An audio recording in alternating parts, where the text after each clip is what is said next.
Undercover police Vivian was discovered by the Mafia boss, Jack Smith. He placed her in a bathtub, leaned in close, and used his gun to unbutton her shirt. Slowly, the gun slid upward until it rested against her head. He asked, "I've treated you so well. Why did you betray me?" A gunshot rang out. Vivian jolted awake from her nightmare.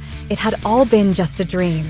Jack approached her, pulled her into his arms, and gently stroked her face. Holding her from behind, he whispered, "We're getting married soon. I promise I'll be a good husband." Then, he kissed her forehead. Her fellow officers informed her that they would take down Jack at the wedding in 2 days. For years, she had been an undercover cop planted within the gang.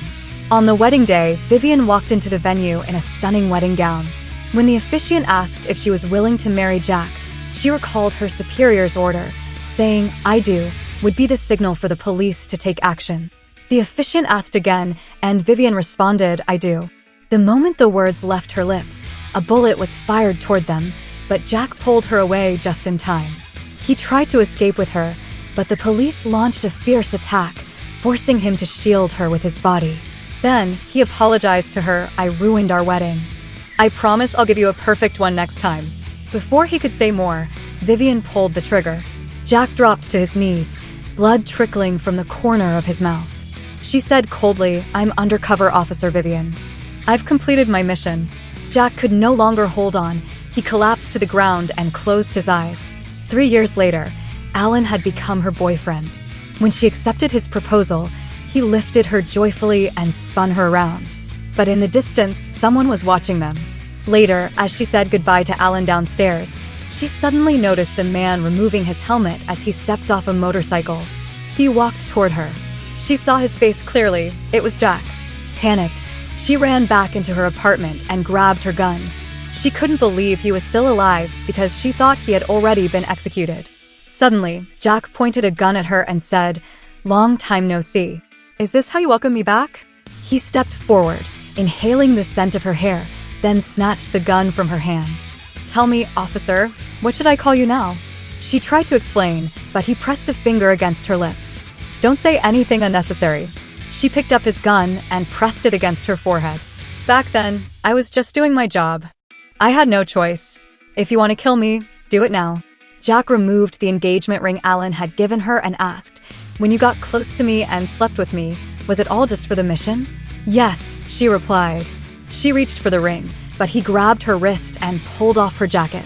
That was when he noticed something: her tattoo was gone. Jack had once tattooed a rose on her back, but now it had disappeared. He sneered, "You're so clean now. So clean that it makes me want to dirty you." Gripping her throat, he threw her onto the sofa and pressed his gun to her head. She struggled, but he straddled her, pinning her hands down. Just then, Alan's voice came from outside. "Vivian, you left your bag in my car." Jack removed her clothes and leaned down to kiss her. She didn't dare scream. Forcing herself to stay calm, she urged Alan to leave quickly. After Jack released her, she told him, "If you want revenge, come at me. Just don't hurt the people around me." Jack tightened his grip on her throat and said, "3 years ago, you were once the people around me too. Soon, I'll make you beg me and come back to me." She spat back, "Stop dreaming." A few days later, the police came to arrest Vivian's adoptive father, Tom, on charges of corruption involving a huge sum of money. Vivian asked him if the new investor in his company was the Smith Group, and he confirmed it was. Soon after, she received a call from Alan, who told her that the Smith Group had suddenly withdrawn its investment, throwing the company into chaos. She saw Jack on TV. He had become the new heir of the Smith Group. Remembering his past threats, she was convinced he was behind everything. She went to his company to confront him, but he pretended not to recognize her, and his assistant pushed her away.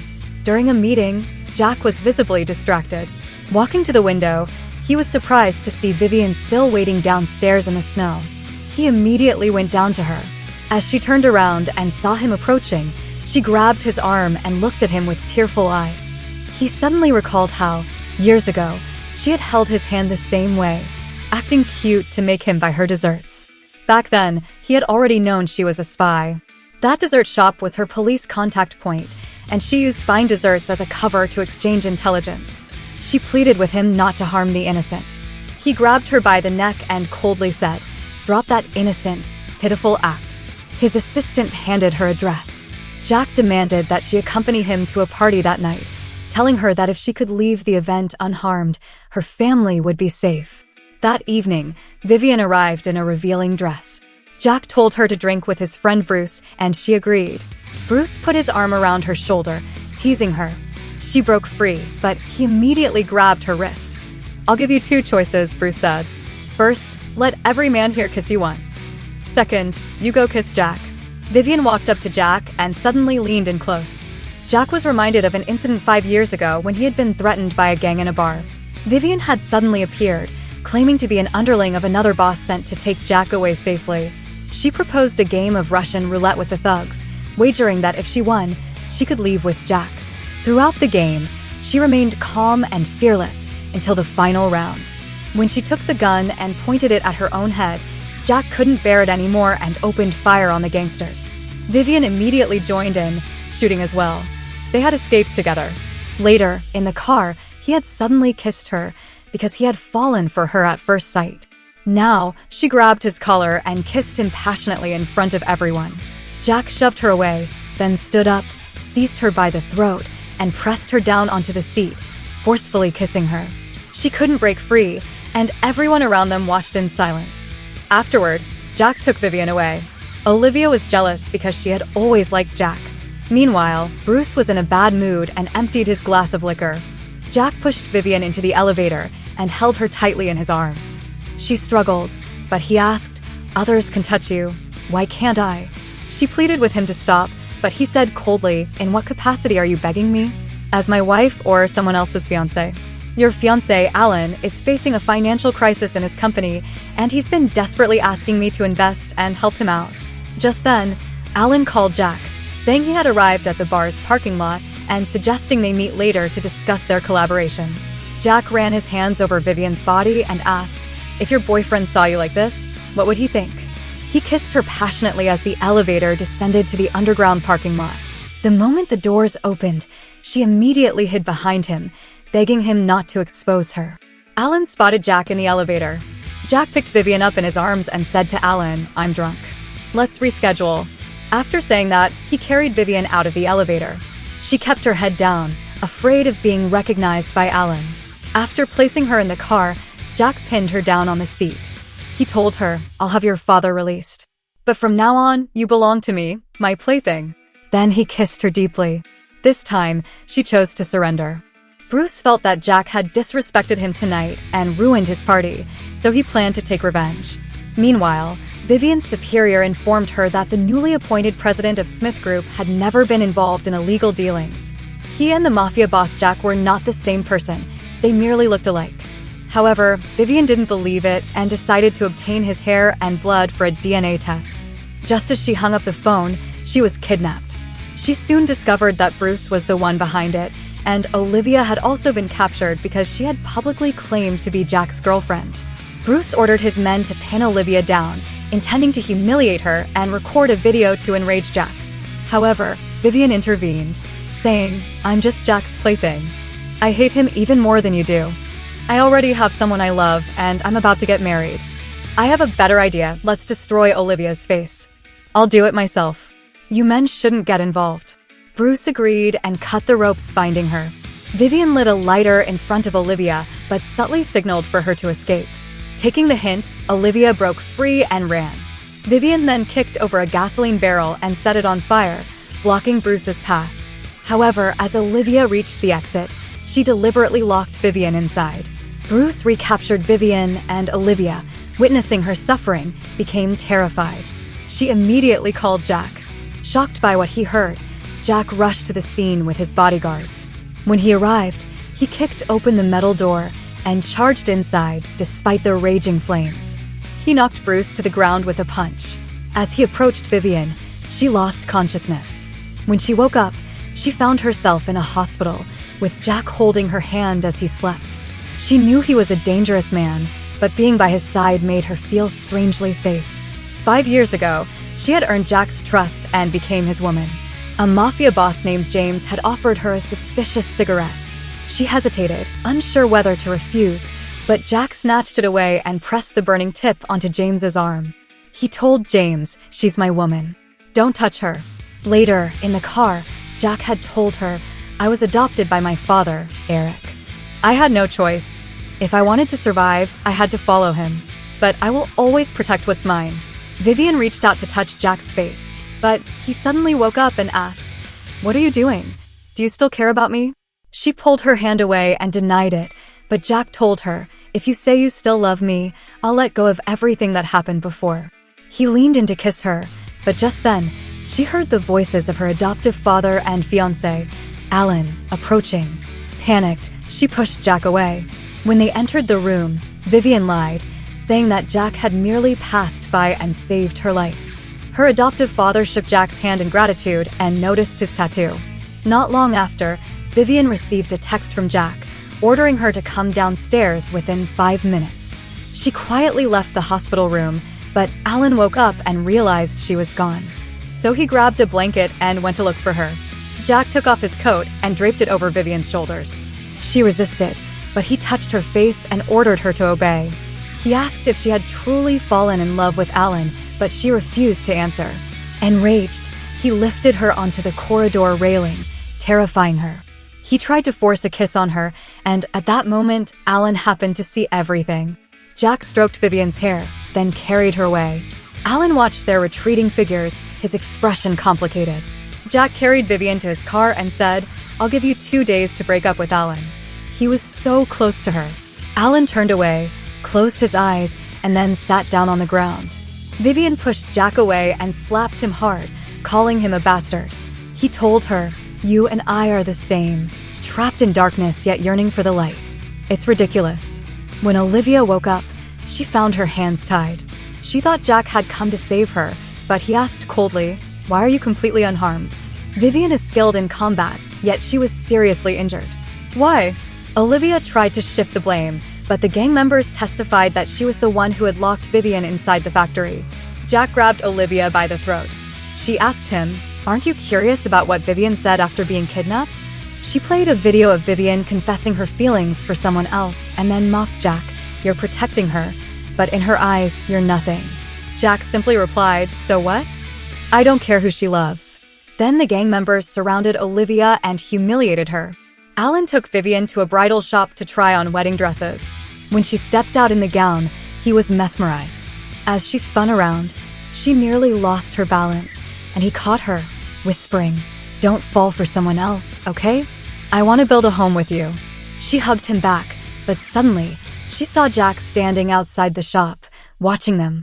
Startled, she quickly let go of Alan. Inside the fitting room, Jack forcefully kissed Vivian and deliberately pulled open the curtain, letting Alan see everything. Alan tried to step forward, but Jack's bodyguards restrained him. Jack held Vivian from behind and ordered her to tell Alan what their relationship was. She begged him to let Alan go, but Jack merely sniffed her hair and told Alan, "She used to be my wife." Then, he kissed Vivian again, and Alan shouted in rage, rushing to punch him. Enraged, Jack ordered his men to beat Alan up. Vivian cried and pleaded with Jack to stop, but Alan refused to back down, pointing a finger at Jack. This only angered Jack further. He pulled out a gun and aimed it at Alan. Vivian immediately stepped in front of Alan, shielding him. Jack's expression darkened with disappointment. He said, 3 years ago, you shot me in the chest, do you remember? But now, you're willing to take a bullet for him." Vivian knelt before him and said, "It's all my fault. But please, let him go." Jack was reminded of 3 years ago when Vivian had visited him in prison. Even though he already knew of her betrayal, he had still told her, "I don't blame you. Please take care of yourself and the baby. Wait for me to get out." But she had coldly replied, "You don't deserve a family or a child. You and your baby can go to hell." He had completely broken down, crying and begging her for another chance. Yet her response had been resolute. Never. Now, as he knelt before her, he said bitterly, "Back then, I begged you the same way, asking you not to abandon our child. But you were so ruthless." Then, standing up, he pointed his gun at her and ordered, "Get out, both of you." Vivian helped Alan up, preparing to leave. Jack reminded her, "Don't forget our deal. Come see me tonight." Alan was furious, but Vivian held on to him, crying, "Please, let's just go. This is humiliating enough." Alan reluctantly agreed. That night, Jack drowned his sorrows in alcohol. When his foster father, Eric, heard about the incident, he was angry and decided to teach Alan a lesson. Back home, Vivian told Alan everything about the past. But instead of resenting her, Alan felt even more heartbroken for her. He held her tightly, comforting her. Just then, a group of thugs suddenly broke in and overpowered Alan. Despite Vivian's desperate pleas, they still cut off Alan's finger. One of the men sneered, "Consider yourself lucky today. Mr. Smith is letting you off because of her. Next time, don't point your finger at people." Vivian assumed that the Mr. Smith they referred to as Jack, but in reality, it was his foster father, Eric. Even Jack was shocked when he found out about it. Vivian took Alan to the hospital, where the doctor told her, "You must find his severed finger as soon as possible. Only then is reattachment possible." She remembered that the thug had thrown the finger into a black plastic bag. Just then, Jack arrived at the hospital. She begged him to return Alan's finger to her. Although he insisted that he hadn't hurt Alan, she didn't believe him. She snatched the knife from his subordinate and pointed it at herself.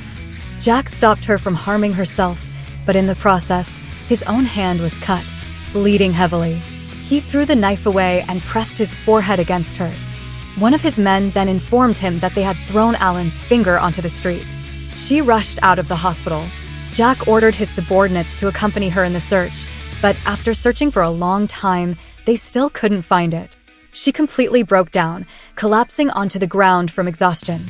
Jack walked up to her and picked her up, but she struggled desperately, even biting his shoulder. He didn't stop her, and soon after, she fainted in his arms. His men finally found the severed finger, and he ordered them to send it to the hospital as quickly as possible. Vivian woke up from a nightmare and told Jack, "Do you know why I wanted to become a security officer? My father was framed and ultimately murdered. Later, debt collectors came to our home every day, humiliating my mother and forcing her to sell herself to repay the debt. One day, she sent me out to buy porridge, but when I returned home, she was already dead. Do you know who killed her?" Jack didn't want her to continue, but she shouted, "It was your father, Eric, who murdered my parents. That means there's absolutely nothing possible between us. Now you ruin my peaceful and happy life again. I hate you. I never want to see you in my life." Jack was overwhelmed with guilt and heartbreak. He gave her Alan's hospital room number and then left.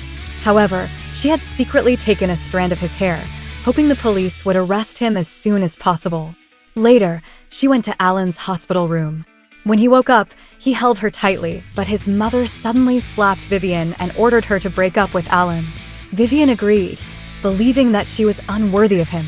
She took off her ring and was about to leave when she suddenly fainted. The doctor then informed them that Vivian was pregnant. She didn't want to keep the baby, but the doctor warned her, "You've already had a miscarriage once before, and it caused significant damage to your body. If you undergo another abortion, you may never be able to conceive again."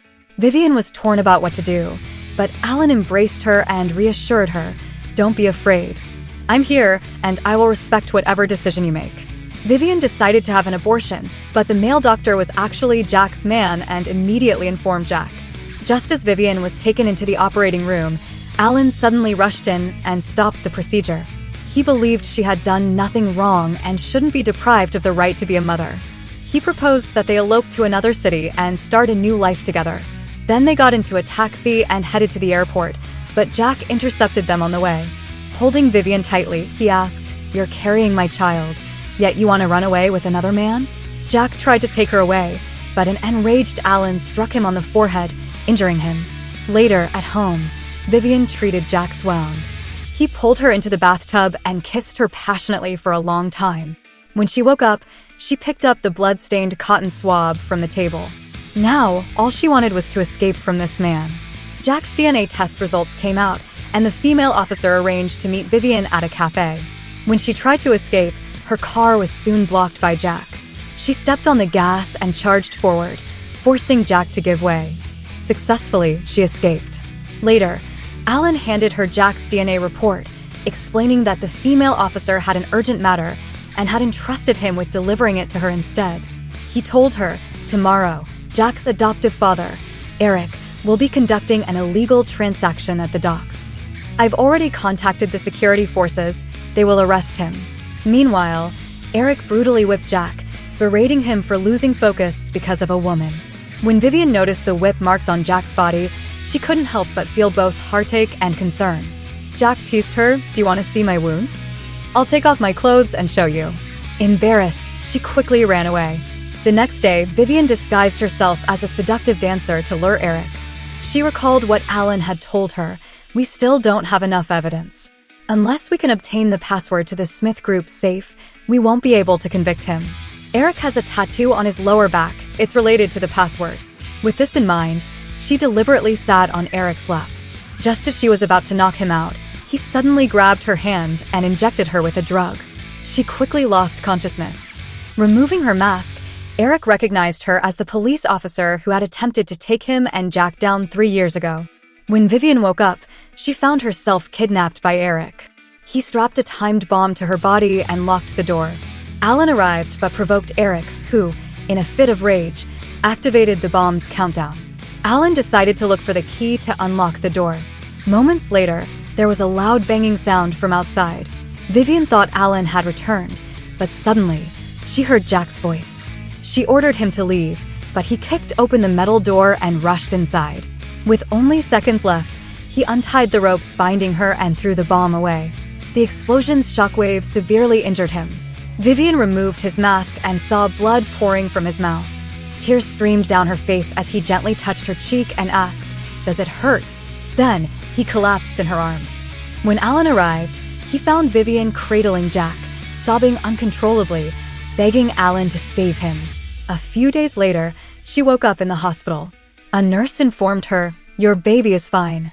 Jack woke up from his coma and has been taken into custody. The police have gathered enough evidence to sentence him to death. After the nurse left, Vivian clutched her chest, overwhelmed by heartache. Then, she overheard a conversation between Alan and his subordinate in the hallway.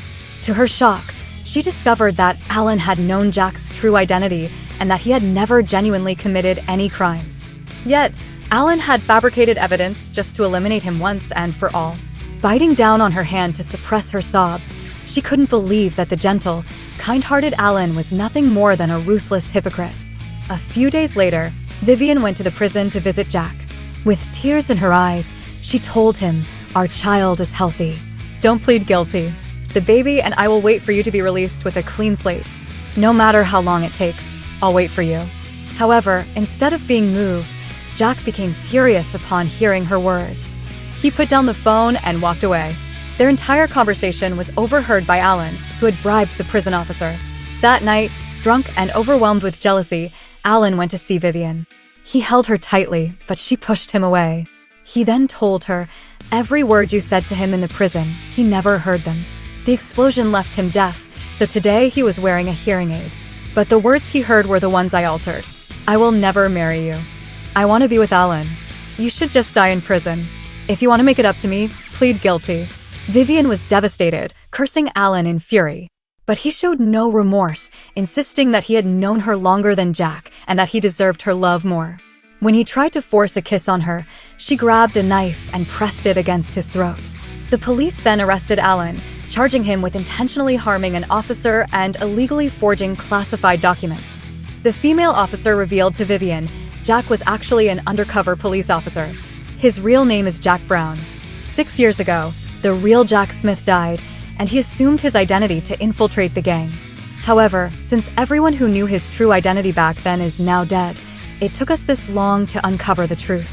Vivian realized that she had hated the wrong person all these years. Jack had never done anything to hurt her. Just then, the female officer received a phone call. Jack had died in prison due to worsening infection from his injuries. Vivian completely broke down, collapsing to the ground in tears. She rushed to the prison and fell to her knees before the officer, desperately begging her to bring Jack back. Overcome with emotion, she fainted in the officer's arms. 5 months later, while out for a walk, Vivian suddenly heard the sound of a motorcycle. Thinking it was just her imagination, she didn't react. But then, Jack rode up to her, got off the motorcycle, and pulled her into his embrace from behind. She finally realized that he was truly alive. Overwhelmed, she touched his face and even pinched his cheek to confirm it wasn't a dream. Crying, she asked why he had stayed hidden despite being alive. Jack answered, "I had no choice. This was the final step in the anti-crime operation. Only if Jack Smith was declared dead could the remaining forces be completely eradicated. Vivian clung tightly to him as he whispered, "Back in prison, I read your lips. You said you would wait for me." But the message I heard through my hearing aid was completely different. That's when I knew someone had tampered with it. Under the warm sunlight, he kissed Vivian. Finally, they could open their hearts and love each other.